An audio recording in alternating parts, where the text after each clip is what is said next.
Messi home ये एक ऐसी चीज़ है जो हम कभी ना कभी अपने घर में ज़रूर फेस करते हैं, चाहे फिर वो कोई भी हो।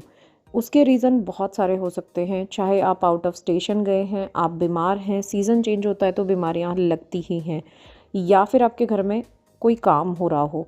जैसे कि आज मेरे घर में ये एसी इंस्टॉल हुआ है, तो उसके बाद क्या हालत है वो आप देख ही सकते हैं। मतलब इतनी धूल और इतनी गंदगी है कि मुझे समझ ही नहीं आ रहा था कि स्टार्ट कहाँ से करना है। तो जब भी इस तरीके की सिचुएशन होती है ना, तो मैं क्या-क्या करती हूँ और किस तरीके से इसको मैनेज करती हूँ, वही आज हम बात करेंगे। वही सब मैं आज आपको दिखाने वाली हूँ। कुछ दिनों से घर में प्रॉपर सफाई नहीं हो रही थी क्योंकि मेरी तबीयत ख़राब थी, वायरल हो रखा था। और ऑब्वियसली वायरल होता है ना, तो फ़ीवर के बाद उतना ज़्यादा अच्छा नहीं लगता है कि आप बहुत अच्छे से चीज़ें कर सको। बट मैंने क्या किया, क्योंकि संडे था तो मुझे थोड़ी हेल्प मिल गई अजय से। मैंने उनको बोला कि भाई इतना ज़्यादा डस्ट है तो वैक्यूम आप कीजिए, क्योंकि जब भी इस तरीके की चीज़ होती है ना तो वैक्यूम क्लीनर तो बहुत ज़रूरी होता है। इतनी जो पार्टिकल्स होते हैं ना डस्ट के, वो हम झाड़ू से उतना अच्छे से नहीं उठा पाते हैं जितना कि वैक्यूम से हो पाता है। वैक्यूम करने के बाद में सबसे पहला काम बेड को अच्छे से क्लीन करके बेडशीट लगाना, क्योंकि ये एक ऐसी जगह होती है ना, बेडरूम एक ऐसा होता है कि अगर आप पूरे घर में भले ही कुछ भी साफ़ ना हो, अगर आपका बेडरूम साफ़ हो ना, तो आप एटलीस्ट एक सुकून की नींद वहाँ पर ले सकते हैं। तो मैं भी सबसे पहले कोशिश करती हूँ कि अपना बेडरूम बहुत अच्छे से क्लीन हो। उसके लिए, क्योंकि अब देखिए गर्मियाँ हैं, तो मैं 100% कॉटन की जो बेडशीट्स हैं ना उनको ही यूज़ करना प्रेफर करती हूँ, और एकदम लाइट शेड्स में। ज़्यादातर मेरी बेडशीट्स वाइट और ऑफ वाइट शेड्स की होती हैं, मुझे बहुत पसंद है। और कॉटन के अलावा मुझे कोई और बेडशीट पसंद आती भी नहीं है, चाहे वो माइक्रोफाइबर हो या पॉलिस्टर वगैरह बहुत सारी यूज़ करते हैं लोग, बट मुझे बिल्कुल भी पसंद नहीं आती हैं। कभी मैंने कोशिश की भी कि थोड़ा-सा 1-2 बेडशीट्स थोड़ी कम रेंज की लेकर आऊँ, बट मुझे वो कंफर्टेबल नहीं लगी, वो कंफर्ट फ़ील नहीं होता है।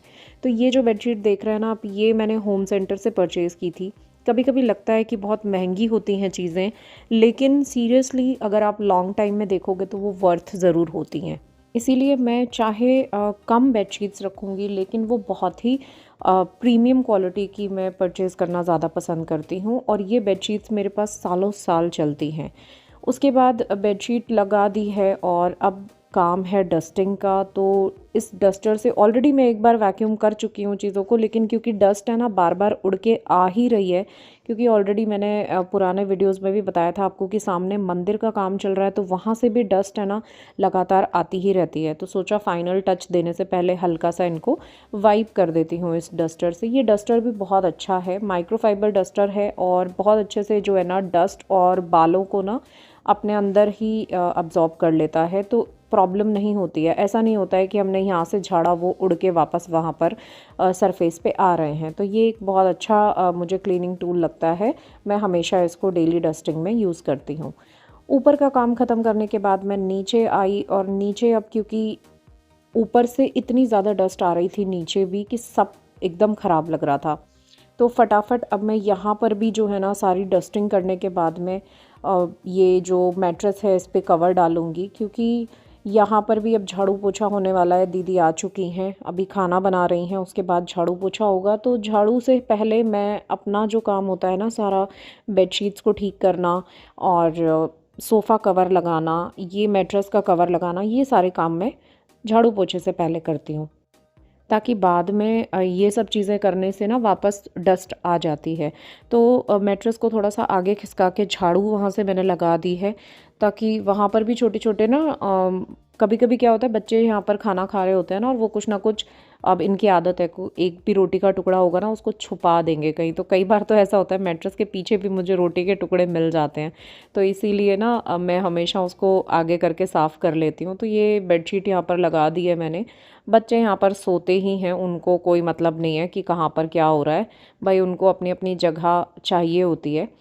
झाड़ू पोछा हो चुका है, दीदी जा चुकी हैं, और उसके बाद जो है ना मैंने जो ये मैं रग्स वगैरह हमेशा यूज़ करती हूँ मैंने लगा दिया है। अब मैं नीचे का दरवाज़ा भी बंद कर दूँगी, क्योंकि अब दिन भर जनरली दरवाज़ा खुलता ही नहीं है, क्योंकि कोई आता जाता है नहीं। तो मैं सब बंद करके और आराम से मैं ऊपर जाकर बेडरूम में अपना काम करती हूँ। और जिनी यहाँ पर आके सो गई है, दोनों सोफ़े पे ब्रूनो और जूजू ने अपना अपना सोफ़ा पकड़ा हुआ है और यहाँ पे थोड़ा सा लाड़ प्यार चल रहा है बच्चों के साथ में। ये सोती हुई इतनी क्यूट लगती है ना, मेरा मन करता है इसको छेड़ने का। तो अब मैं भी आज बहुत लेट हो गई थी नहाने के लिए, तो मैं नहाने जाऊँगी अब। और इनको देखिए कितने आराम से सोए हुए हैं, इनको कोई मतलब नहीं है, अपना काम हो चुका है, खा पी चुके हैं और अब बहुत आराम से मज़े की नींद लेंगे। कितनी मस्त लाइफ है ना इनकी, कोई प्रॉब्लम नहीं, कोई काम नहीं करना, खाओ पियो और ऐश करो।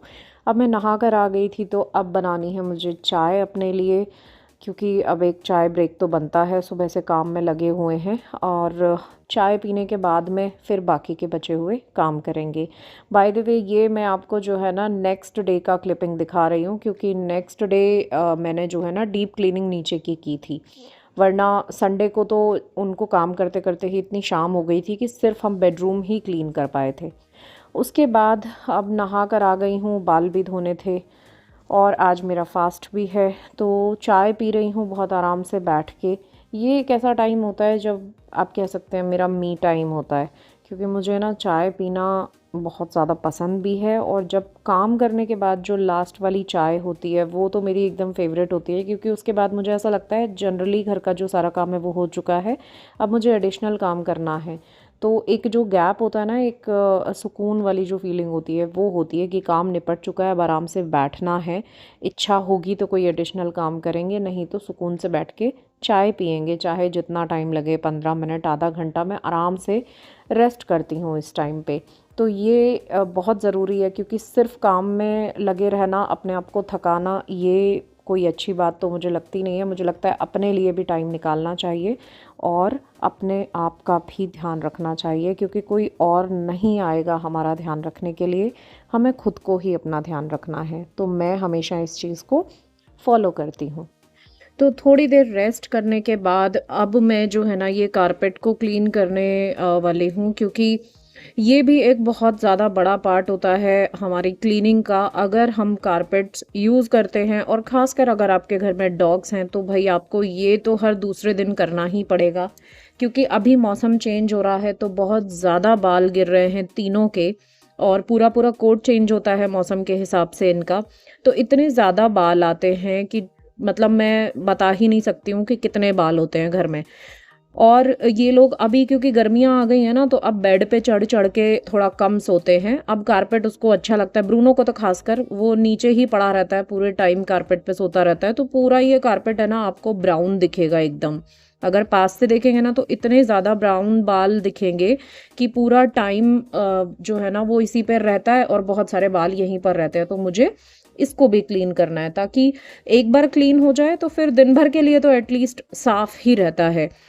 हालाँकि शाम तक ये फिर से वैसा ही हो जाएगा, क्योंकि ब्रूनो इस पर फिर से आके सोएगा, बट ये तो करना ही है। जब हमारे पास बच्चे हैं तो हमें ही ध्यान रखना पड़ेगा, और अगर हमें शौक है कुछ चीज़ों का तो उन्हें मेंटेन भी हमें ही करना पड़ेगा। तो ये मेरा जो प्रोसेस होता है ना, ये हर ऑल्टरनेट डे पर होता ही है। कारपेट्स मैं हर ऑल्टरनेट डे वैक्यूम करती ही हूँ। ऑलमोस्ट डेली वैक्यूम होता है, एक दिन ऊपर वाला कारपेट, एक दिन नीचे वाला। तो रूटीन जो है ना इसी तरीके से चलता है, एक दिन ऊपर वाला कारपेट कर देती हूँ और एक दिन नीचे वाला। इसी के बीच में ये मैं आपको दिखा रही हूँ, हमारे घर के बाहर मैंने ना ये पानी का बर्तन रखा हुआ है। तो ये आप मेरी रिक्वेस्ट समझिए आप लोगों से, प्लीज़ आप लोग भी अपने घर के बाहर ना एक बर्तन रखिए पानी का, क्योंकि अब गर्मी आ गई है, गाय, कुत्ते, चिड़िया, कबूतर, इतने सब आते हैं ना इसमें पानी पीने के लिए कि मुझे ये दिन में 3 से 4 बार भरना पड़ता है। और बहुत अच्छा लगता है बच्चों को पानी पीते हुए देखना भी, एक सुकून मिलता है। इतनी गर्मी में अगर किसी को पानी मिल जाए तो क्या ही बात। तो आप लोग भी प्लीज़ ये काम ज़रूर कीजिए, गर्मी आ गई हैं और इन लोगों के लिए पानी भरकर ज़रूर रखिए। और अब इसके बाद मैं लगी हूँ इन कपड़ों को समेटने, क्योंकि कपड़े इतने सारे धुल गए हैं, सारी लॉन्ड्री ख़त्म हो चुकी है। अब इनको जो है ना मैं छत से उतार के लेकर आई हूँ और अब इनको फ़ोल्ड करके रखना है। जो भी कपड़े अलमारी में जाएंगे फ़ोल्ड होके, वो फ़ोल्ड करके हम अलमारी में रखेंगे, और बाकी अगर प्रेस के लिए टाइम हो तो उसी समय प्रेस हो जाएं तो बहुत ही अच्छी बात होती है, क्योंकि रिंकल्स थोड़े कम होते हैं इस समय पे। लेकिन अगर समय ना भी हो तो एटलीस्ट हम इनको फ़ोल्ड करके एक जगह पर रख दें। अगर बाहर जाती है आपकी लॉन्ड्री प्रेस होने के लिए तो उनको फ़ोल्ड करके और किसी बास्केट में या फिर पोटली जैसे भी आप भेजते हैं बांध कर इनको रख लीजिए और बाहर भेजिए। और अगर घर पर ही करते हैं तो एटलीस्ट इनको एक बड़ी सी बास्केट में या फिर किसी भी जगह पर, अगर आपके पास जगह अच्छी खासी है, अलमीराज हैं, तो वहीं पर फ़ोल्ड करके रखिए और जैसे जैसे टाइम मिले उनको प्रेस करते जाइए। लेकिन मेरे पास इतनी जगह नहीं होती है तो मैं एक बड़ी बास्केट में इनको जो है ना रख देती हूँ, और जब भी मुझे टाइम मिलता है या अजय को टाइम मिलता है वो प्रेस अपने कपड़े कर लेते हैं।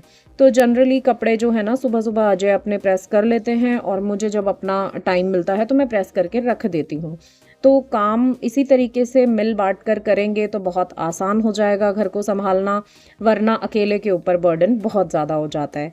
तो ये थे कुछ टिप्स जिनको फॉलो करके मैं अपने घर को थोड़ा-सा मैनेज करती हूँ। आई होप आप लोगों को पसंद आया होगा।